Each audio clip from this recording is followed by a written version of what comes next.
Sejam muito bem-vindos ao Noivas e Eventos Podcast. Meu nome é Mário Mangazzi Júnior, serei o vosso anfitrião neste projeto que tenciona documentar o mundo fascinante de eventos e casamentos. O nosso objetivo é reunir os especialistas da indústria, as noivas, para contar-nos sobre as suas perspectivas, experiências e dicas. E hoje tenho o grande prazer de ter connosco uma grande comunicadora, ela que fez parte da minha juventude e fez parte da juventude de muitos dos nossos ouvintes, a senhora Albertina Palalane. Senhora!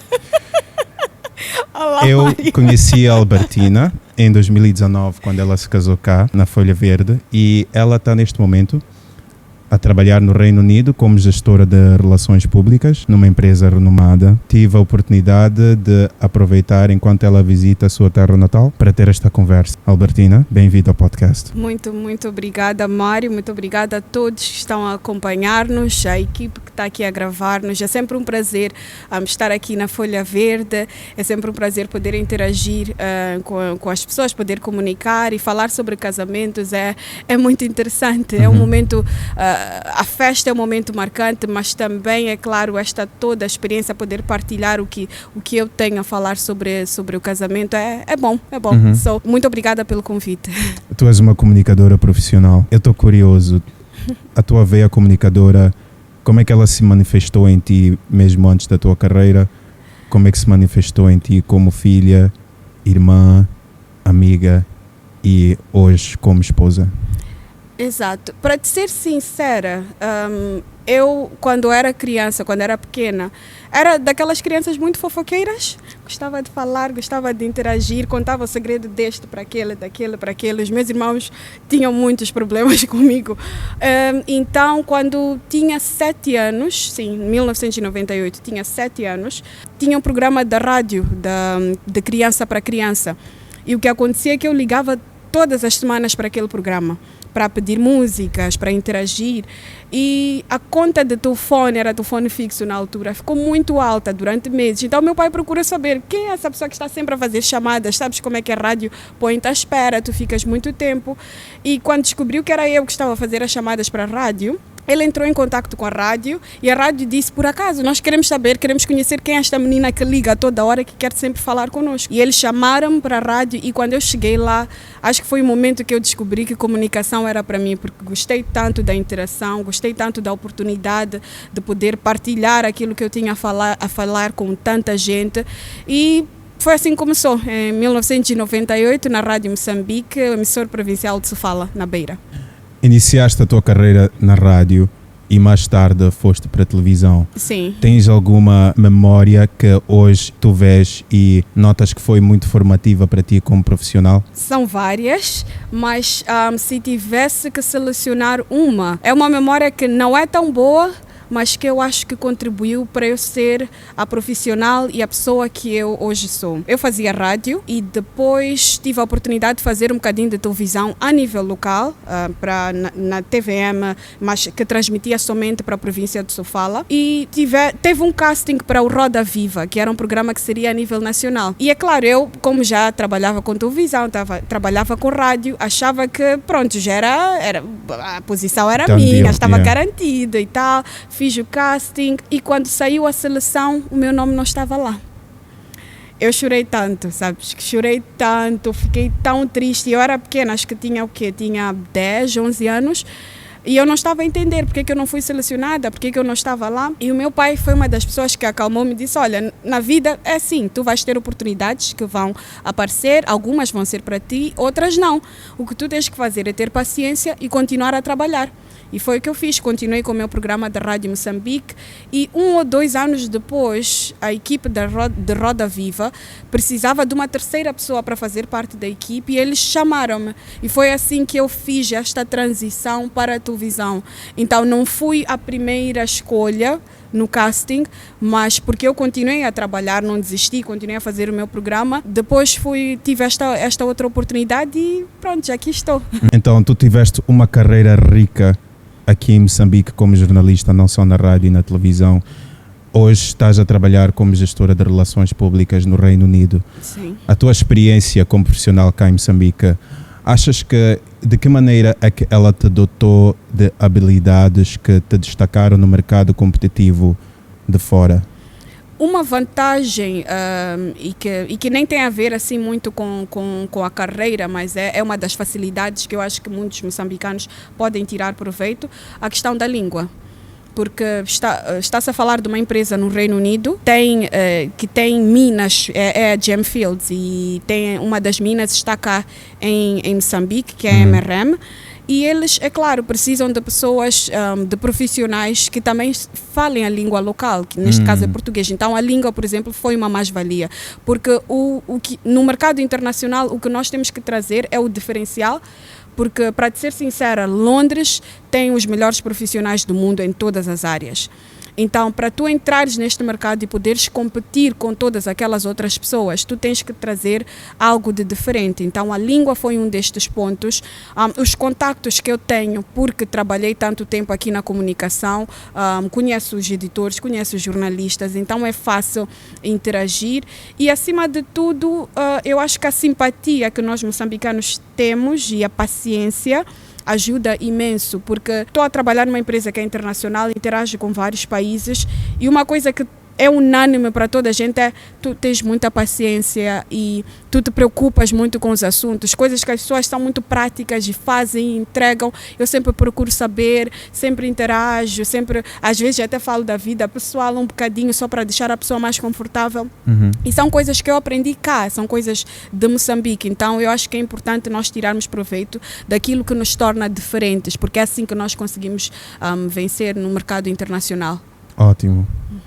Eu vou fazer a transição para falar um pouco sobre a tua relação, que hoje vocês já são casados hoje, mas como é que tu conheceste o teu esposo? O Nicolas, sim. Eu conheci o Nicolas, ele vai zangar, mas vou contar a história. Eu conheci o Nicolas em 2011, foi numa festa do Mike B, na altura, e conheci-lhe, ele estava cá de férias. Mas neste primeiro encontro quando conheci, estávamos com um grupo de amigos, nem liguei, estava tipo, ele tentou falar comigo e eu estava tipo, não. Então, passou 2011, 2012 ele voltou para cá, para Moçambique, e incrível, teve uma outra festa do Mike B, que eu também estava lá, tínhamos alguns amigos em comum, e ele veio ter comigo, conhecemos-nos no ano passado e tal, interagimos e foi incrível, o que fez-me criar um afeto por ele foi que nós nos encontramos todos lá fora e depois íamos entrar para a festa e eu e o Nicolas sentamos fora, entrada depois de pagarmos e tudo, sentamos fora do recinto a conversar a noite toda. Nós não entramos na festa, estávamos ali a rir, a gozar com as pessoas, ficámos a falar a noite toda. Então foi isso que foi diferente para mim, porque pronto, naquele momento todos jovens, acho que tinha por aí uns 21 anos, ou 20, 21 anos, todo mundo estava lá dentro a se divertir e nós estávamos os dois lá fora a rirmos. Passamos a noite toda a rir, então foi para mim algo diferente e foi desta forma que depois nós começamos a falar e começamos a namorar. Sim. Em 2012 já. Soube que o casal esteve junto há muito tempo, mesmo antes de casarem. Sim. Como é que a relação se desenvolveu e como é que ela finalmente fez o pedido de casamento? A nossa relação começou à distância primeiro, porque ele estava a estudar fora e eu estava cá. Então este foi o primeiro desafio, porque, sendo sincera, relações à distância não são fáceis, não são mesmo, mas eu acho que se há força de vontade, as coisas funcionam. Então, e amizade acima de tudo, porque eu acho que o que nos ligou muito foi amizade. Tu vês algo, queres contar, falas, mandas uma mensagem, interagir, não somente, pronto, isto é a parte romântica, até a parte bonita, mas nós estamos ali a rir, estamos sempre a contar piadas e tal, então somos muito amigos, então isso ajudou a passar por este momento em que ele estava a estudar fora.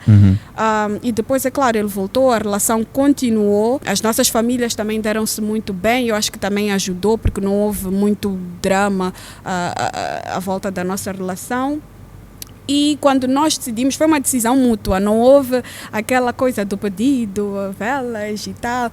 Ainda vais a tempo, Nick, de fazer, só para não. Mas nós decidimos, foi uma conversa que nós tivemos, já estávamos juntos, na altura que decidimos, estávamos juntos já há 6 anos, então foi quando decidimos fazer o lobolo primeiro. fizemos o lobolo, porque eu estava na Inglaterra, estava já a fazer mestrado, estávamos de novo numa relação à distância. Mas nós temos, por que não? Vamos fazer o lobolo, que é para oficializar entre as famílias que podemos viver juntos, e depois organizamos o casamento o ano seguinte ou em 2 anos.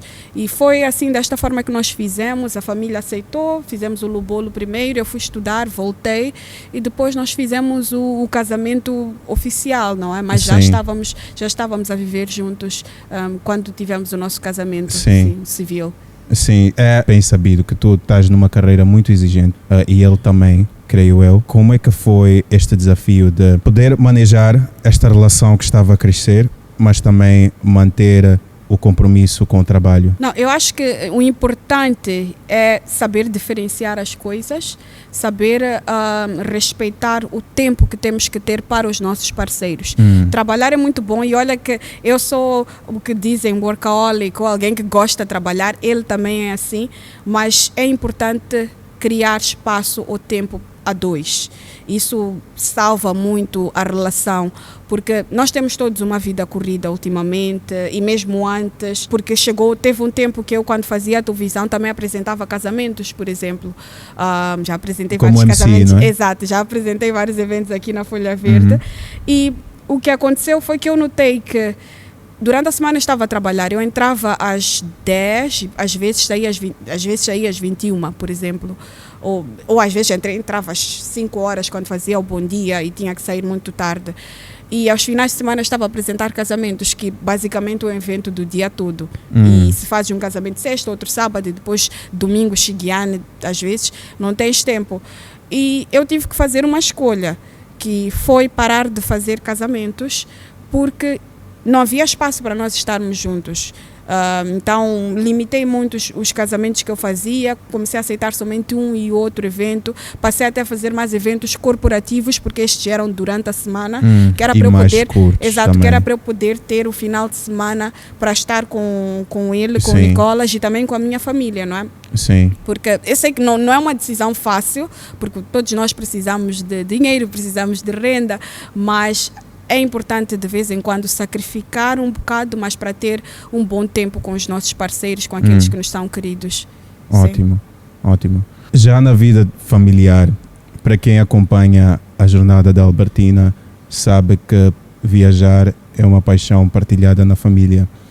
E vocês hoje têm uma filha. E como é que tem sido, especialmente para o crescimento da filha, ser exposta a essas culturas diferentes? Eu acho que ajuda, apesar de que agora nós estamos num processo de...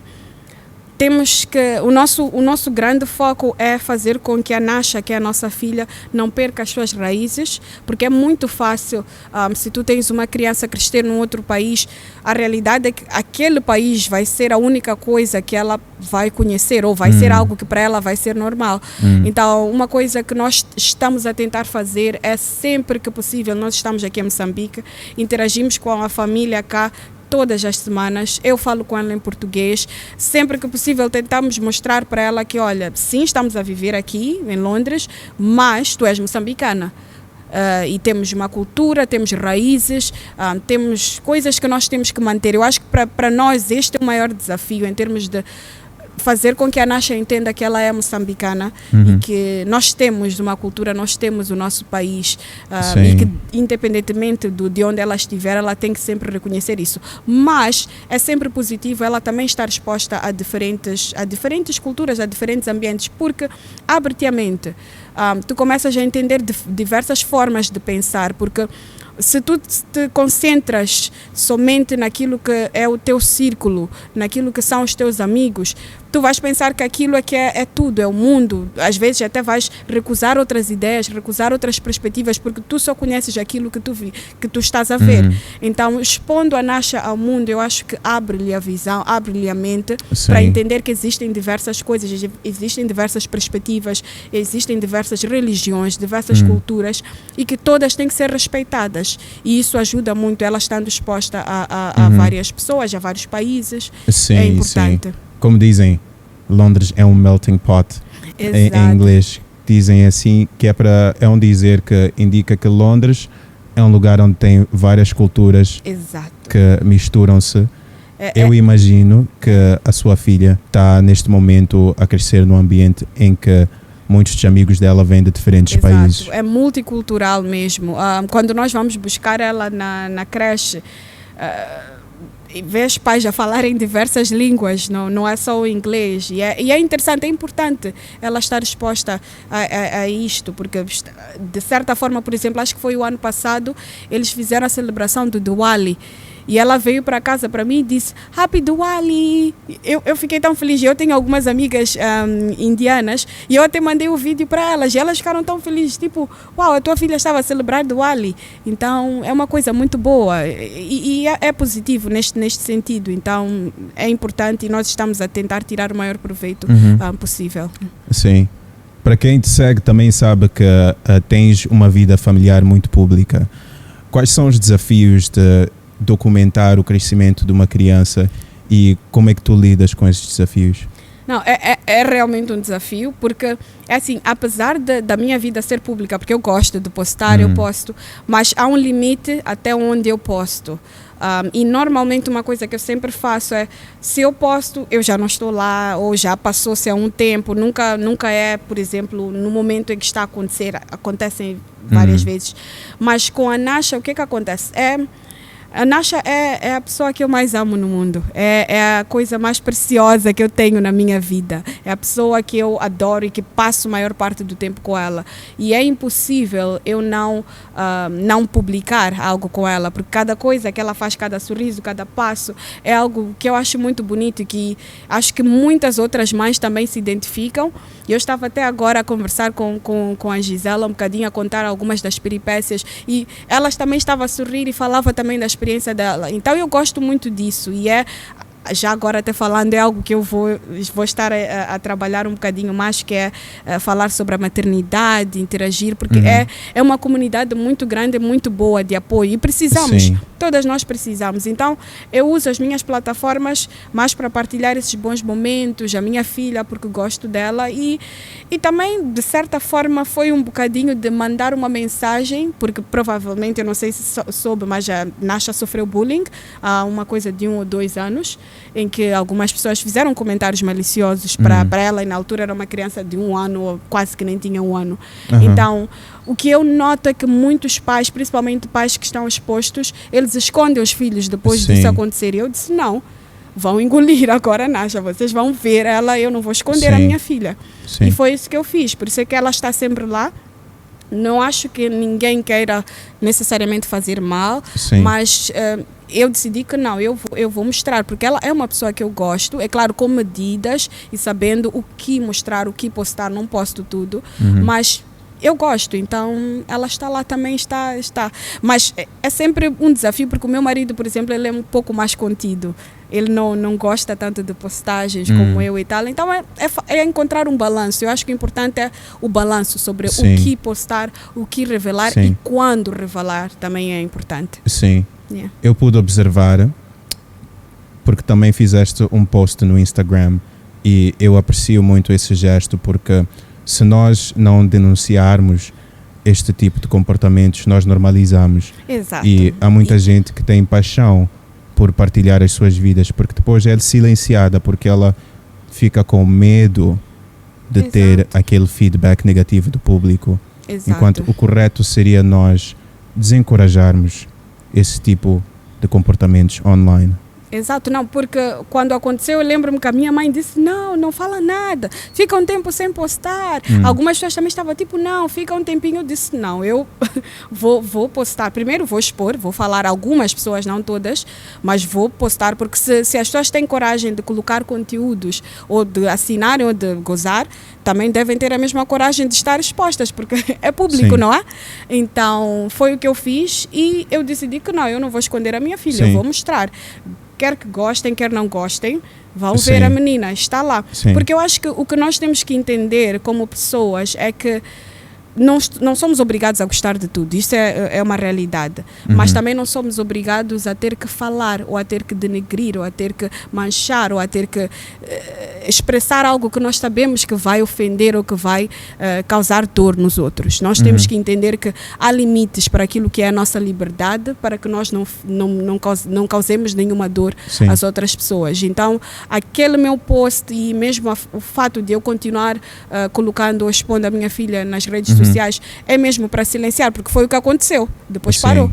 E agora, pronto, até quem quiser comentar, pode comentar, mas já vai estar, pronto, completamente fora de contexto, se a pessoa quiser fazer isso. Eu acho que o que tu acabaste de mencionar é muito importante, porque feliz ou infelizmente, a internet é uma selva. Não, é. E as pessoas, se tu és um criador, mesmo que seja de maneira profissional ou de maneira pessoal, se tu te expões, tens que estar mentalmente preparado para o positivo e também o negativo. Exato. E muita gente fica silenciada porque ela não está preparada para lidar com o negativo. Está lá somente para os elogios e exato, e ter nunca é assim. E ter aquilo que em inglês chama de thick skin é muito importante se tu és um criador que está com uma vida pública. E temos que entender que é assim, sem censura, é claro que toda a gente tem direito a se expressar, toda a gente tem direito a compartilhar a sua opinião, mas o que nós temos que entender como sociedade, e vou dizer que isto não é uma coisa só de Moçambique, não acontece só em Moçambique, acontece no mundo todo. Temos somente que entender que por detrás do telefone, por detrás de todas estas coisas, tem pessoas. E nós temos que nos colocar no lugar dessas pessoas que estão a receber a mensagem. Sim, é importante chamar a atenção, porque uma coisa que sempre aconteceu comigo, sempre me chamaram a atenção, e a forma como tu chamas a atenção também ajuda a pessoa a acolher o conselho, porque se tu chamas de bom tom e explicas porque é que achas que isto não está certo, ou achas que aquilo, a pessoa vai acolher aquela observação, se for uma pessoa que está pronta para isso.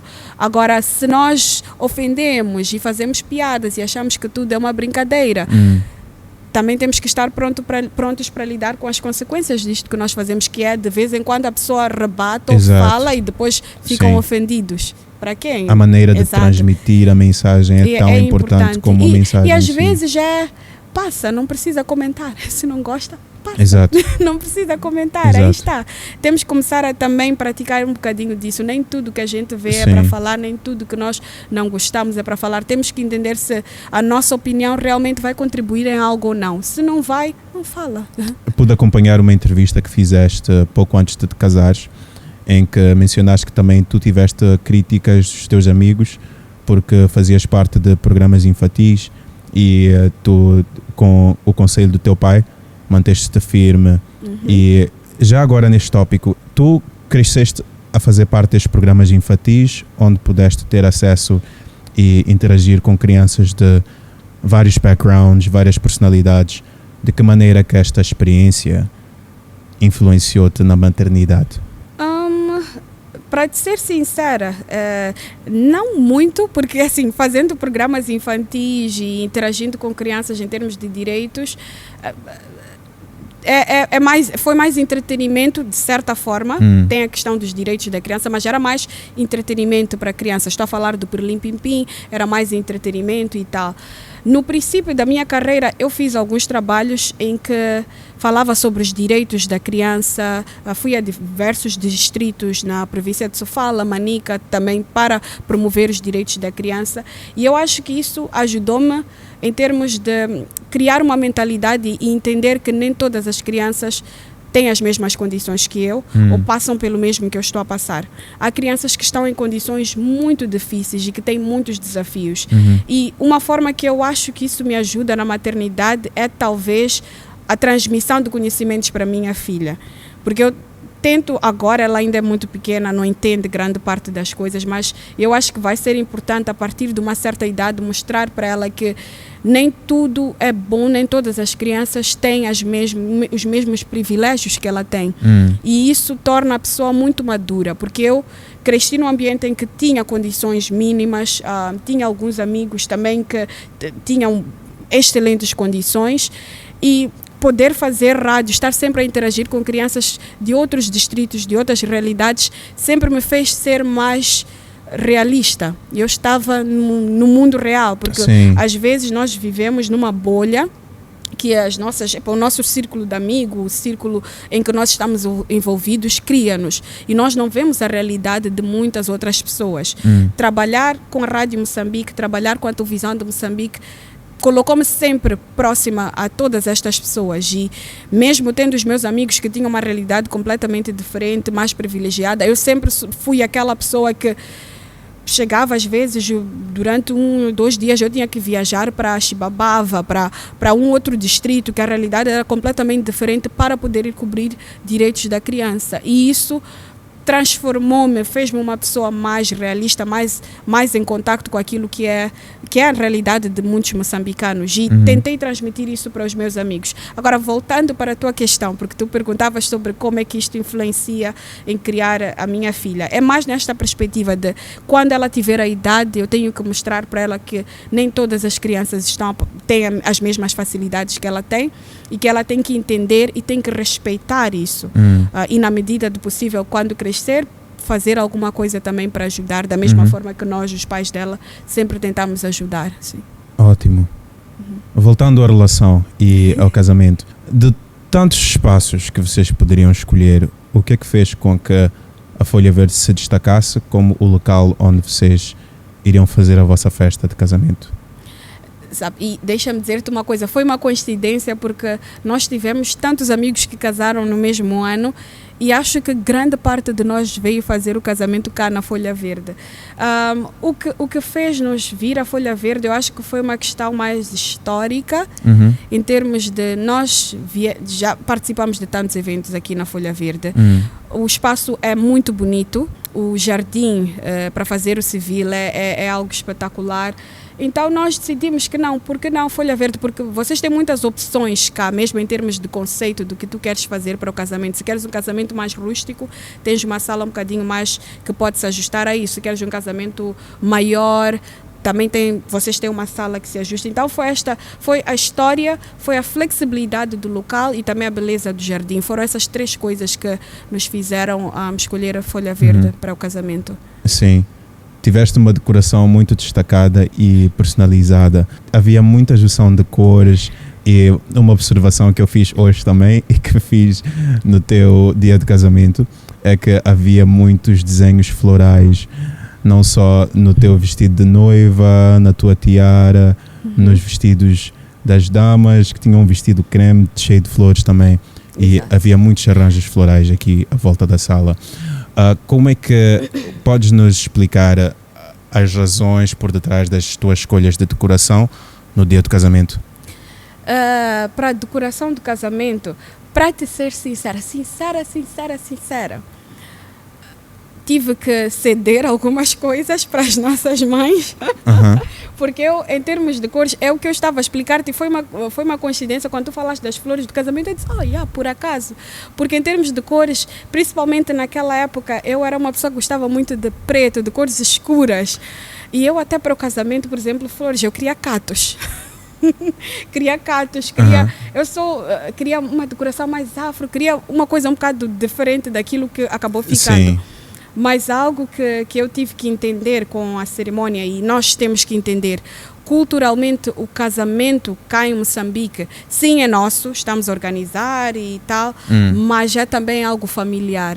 É aquela oportunidade que os nossos pais têm de fazer show-off aos amigos que os filhos estão a casar, e também até de encontrar outras pessoas. Sim. Então eu tive que fazer certas concessões, incluindo parte da decoração em termos das cores, para que todo mundo pudesse ficar feliz, porque eu notei que as minhas escolhas são um bocadinho radicais, então deixa-me agradar as mães, então foi uma junção em termos da decoração do que eu queria, mas também do que a minha mãe e a minha sogra, que também é minha mãe, queriam. Então nós tivemos aqui uma reunião com a Latifa, tínhamos várias opções e eu tinha escolhido, acho que era azul escuro, uma coisa assim, e depois temos, tem que ter um bocadinho mais de cor. Eu disse, ok, tá bom, tem que ter um bocadinho mais de cor, mas a cor que eu gosto é esta, tá bom. Então flores, o que é que podemos fazer? Então foi uma junção mesmo de ideias para chegarmos até aquela decoração. Mas é claro que grandes pontos, por exemplo, a forma como estava a mesa de honra,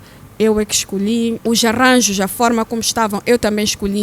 Mudei o centro, acho que o centro, a pista normalmente fica no meio, eu pedi a pista para estar lá do outro lado, porque nós queríamos criar aquele ambiente de discoteca, de festa depois. Exato. Então eu disse, tem que estar separado. Então algumas coisas foram minhas, mas foi uma decisão que tomamos em conjunto. Por acaso nós fizemos esta observação há 2 episódios. Nós tivemos a Iris Manguambe, ela é assessora de eventos, e ela esteve aqui a contar-nos sobre a experiência de organizar o casamento quando o casal é muito jovem e como reconciliar a visão dos pais e dos jovens, porque os jovens hoje em dia têm a tendência de fazer um casamento mais pequeno, com escolhas mais radicais na decoração, onde eles querem que esteja os amigos mais próximos, seja uma coisa mais íntima, mais pessoal.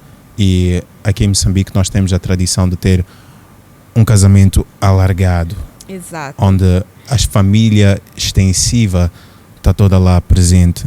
E notei que no vosso casamento, especialmente na música, a música que vocês escolheram era para os mais jovens, mas mesmo tendo esta diferença entre gerações, estava todo mundo em festa, estava todo mundo em harmonia. O DJ Superman estava ali a tocar.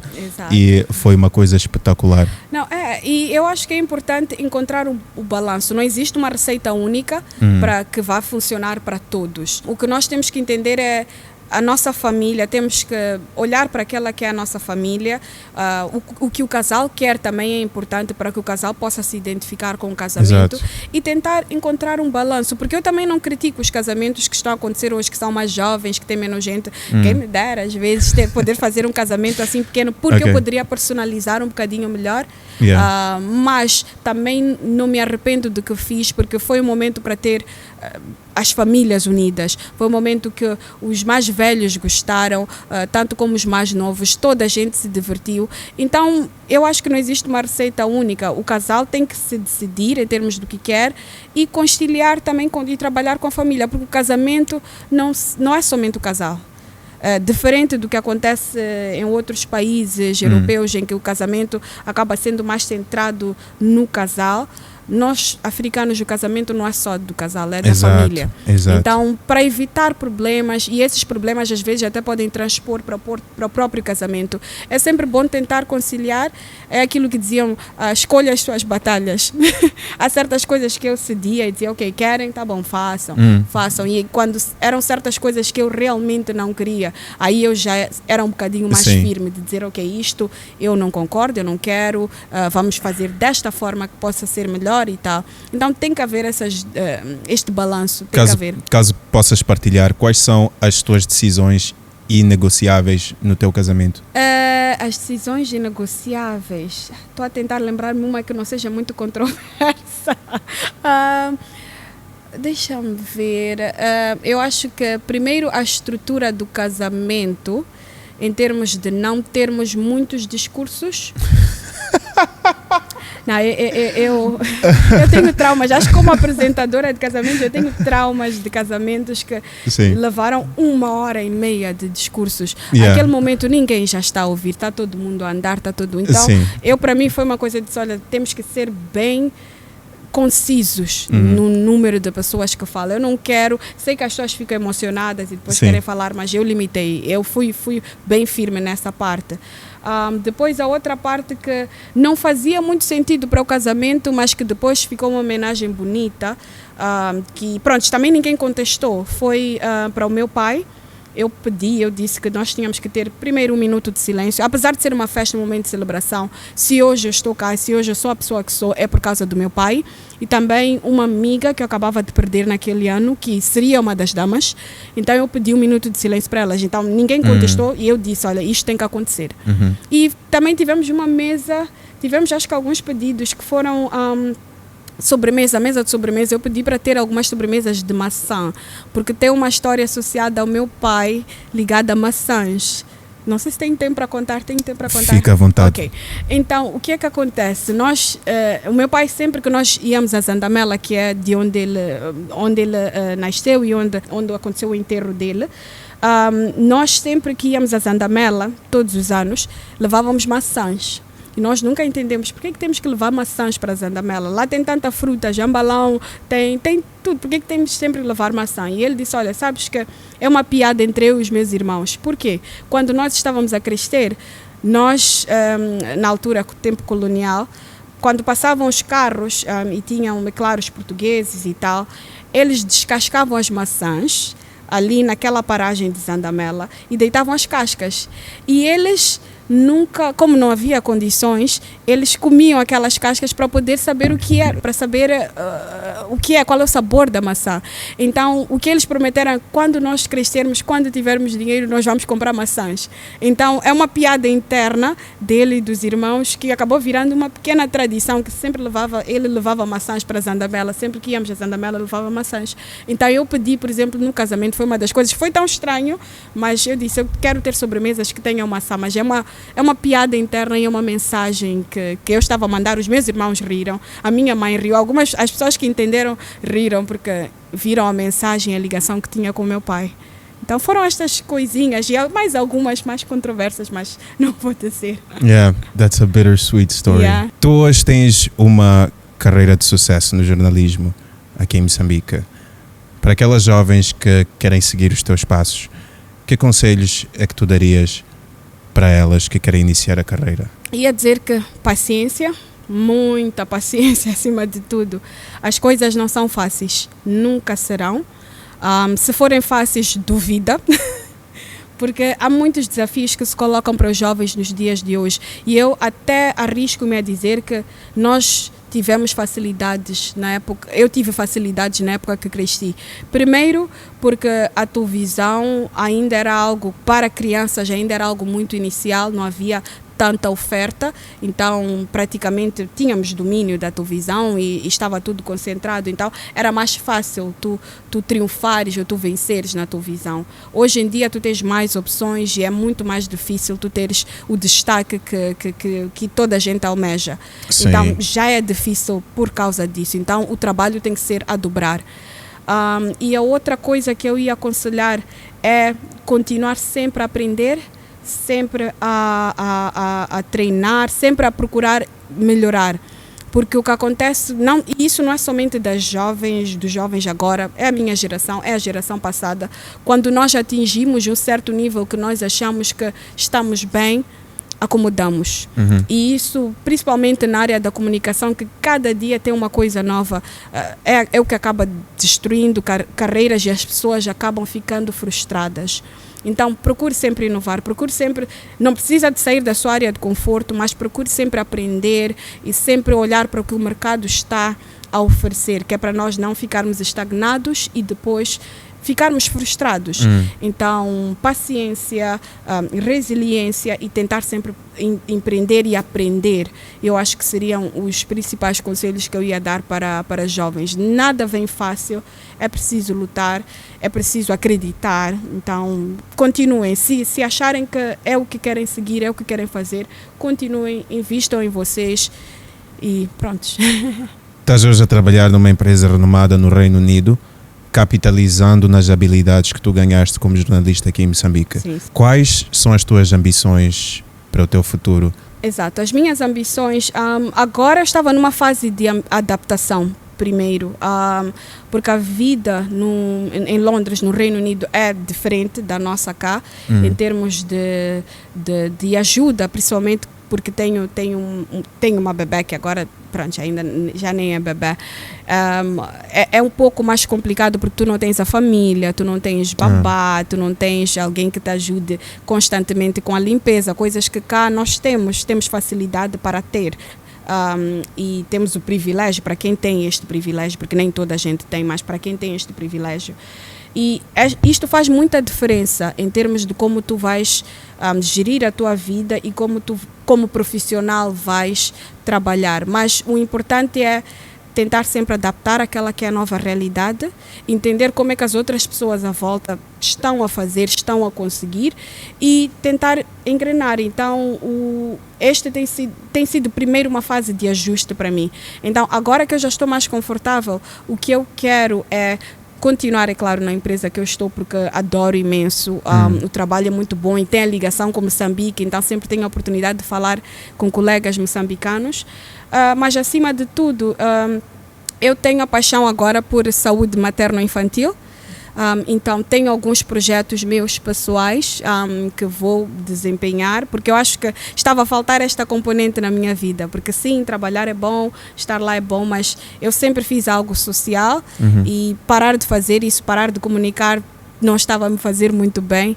Então tenho alguns projetos ligados à saúde materno-infantil que vou implementar, não vou falar muita coisa, mas que vem aí, são ideias muito boas e eu vou estar a focar-me um bocadinho mais nestes projetos, pelo menos nos próximos anos. Já demos início a algumas atividades, campanhas de sensibilização para consultas para mulheres no campo de reassentamento em Dondo, mulheres que foram reassentadas após os ciclones. Nós fomos para lá, fizemos uma campanha de sensibilização, levamos doutores para fazerem consultas para as mulheres grávidas e foi muito bom, conseguimos atingir pelo menos 100 mulheres. Então nós esperamos continuar a fazer mais coisas destas e é um projeto muito bonito e daqui Ótimo. a mais um bocado vamos poder partilhar mais. Ótimo. Sim. Tem algo que tu farias diferente no processo de organização e execução do casamento? Teria marcado para aquela época do pós-Covid para poder ter menos pessoas. Não, estou a brincar. Não, o que eu teria feito? Ok, sim. Para o meu casamento, eu acho que faltou um bocadinho mais da componente tradicional que eu queria no princípio, porque acho que acabei deixando estar muita coisa e acabei perdendo um bocadinho, porque eu, por exemplo, queria tanto timbila na entrada, mas, é claro, aconteceu tanta coisa e tal, e acabei me esquecendo. Eu acho que faltava mais esta componente um bocado mais de raiz, de poder fazer as ligações com aquela que são, com a raiz do meu pai, com Zandamela. Então, faltou um bocadinho disso, era algo que eu, se pudesse, teria colocado um bocado mais no casamento. És uma comunicadora profissional e és uma personalidade extrovertida, cheia de histórias interessantes para contar, e estou muito grato por teres vindo fazer parte do podcast. Obrigado por partilhar sobre a tua família, sobre o teu casamento e sobre a tua carreira rica. Thank you for being part of the podcast. Muito obrigada eu por esta oportunidade. Espero ter respondido bem às questões e, por favor, convidem-me sempre. Thank you. Tá. E obrigado ao nosso público por fazer parte do podcast. E até a próxima.